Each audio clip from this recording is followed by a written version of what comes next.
नमस्कार साथियों, मैं दर्शन सिंह मन्नत ग्रुप से। साथियों, यमुना एक्सप्रेसवे से जुड़ी एक बहुत बड़ी खबर को लेकर आज हम आपके साथ आए हैं। दरअसल क्या है, पिछले कुछ वर्षों से हम लगातार सुन रहे हैं कि ईस्टर्न पेरिफेरल और यमुना एक्सप्रेसवे का इंटरचेंज बनना है, लेकिन बहुत सारे ऐसे कारण रहे जिस वजह से इस प्लानिंग पर रोक लगा दी गई। उसमें किसानों की डिमांड को लेकर ये प्रोजेक्ट ठंडे बस्ते में चला गया, क्योंकि 2019 में जो किसानों ने मांग रखी उसमें सबसे पहले उनका कहना ये था कि हमारी जो मुआवजे की दर है उसे बढ़ा के दिया जाए। उसके साथ ही साथ जो रुका हुआ मुआवजा यानी 64.7% का मुआवजा उन्हें नहीं मिला था, तो तमाम किसानों का ये कहना था कि उन्हें वो मुआवजा पहले क्लियर किया जाए, उनका जो रुका हुआ पैसा है उन्हें दिया जाए। साथ ही साथ उन्हें जो भूखंड मिल रहे हैं 7% किसान कोटा प्लॉट जिन्हें हम कहते हैं, वो भूखंड उन्हें यमुना एक्सप्रेसवे के नजदीक चाहिए। तो इस तरह की कई डिमांड्स के कारण प्राधिकरण ये फैसला नहीं ले पाया कि अभी हाल फिलहाल कैसे इस चीज का निस्तारण किया जाए और इस प्लानिंग को शुरू किया जाए। लेकिन अब वो समय आ गया है जब किसानों की तमाम मांग को मानते हुए प्राधिकरण ने रास्ता निकाला है और सभी किसानों को रिजॉल्व करते हुए, उनकी समस्याओं का निस्तारण करते हुए अब वो दिन आ गया है जब 80 करोड़ रुपए की लागत से यहाँ पर इंटरचेंज बनने जा रहा है।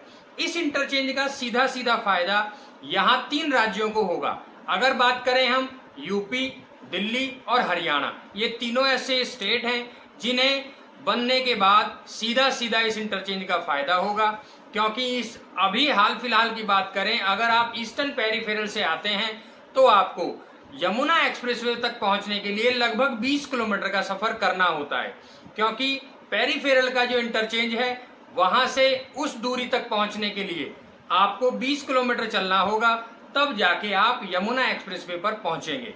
लेकिन अब ये दूरी कम हो जाएगी, ये 20 किलोमीटर का सफर कम हो जाएगा, क्योंकि यमुना एक्सप्रेसवे पर इंटरचेंज बनने के बाद तमाम ऐसे राज्य और जहां ईस्टर्न पेरिफेरल निकलता है वहां से इनसे जुड़े समस्त यातायात यहां के द्वारा आगरा और आगे की दिशा में जा सकेंगे।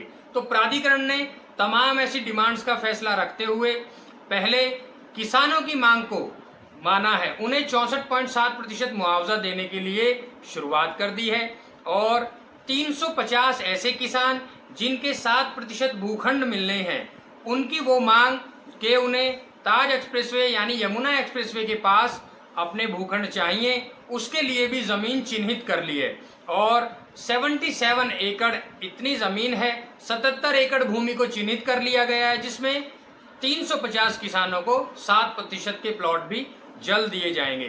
तो तमाम चीजों का निवारण हो चुका है और अब वो दिन दूर नहीं जब यहाँ पर इंटरचेंज का काम शुरू कर दिया जाएगा। तो इतनी बड़ी प्लानिंग को प्राधिकरण अब धरातल पर लाने के लिए तैयार है और आप सभी देखेंगे यहाँ पर इंटरचेंज बनने के बाद यहाँ और ईस्टर्न पेरिफेरल ताज एक्सप्रेसवे, ये दोनों एक्सप्रेसवे से गुजरने वाले जो यातायात हैं, जो भी इनसे गुजरने वाले बड़ा ट्रांसपोर्ट है, उन सभी को बहुत ही कन्वीनियंट हो जाएगा सफर।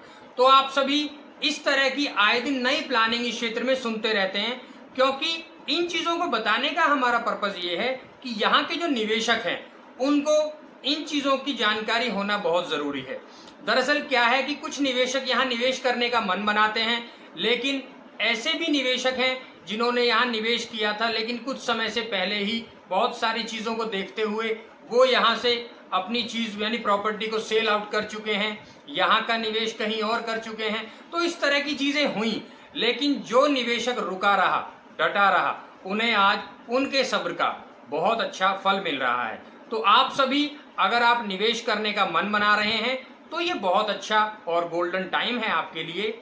यहाँ यमुना एक्सप्रेसवे क्षेत्र में निवेश करने के लिए आप नीचे दिए गए नंबर पर संपर्क कर सकते हैं। आप हमारी वेबसाइट पर भी लॉगिन कर सकते हैं। हमारी वेबसाइट है www.mannatgroupofrealestate.com। हमसे जुड़े रहने के लिए धन्यवाद। जय हिंद साथियों।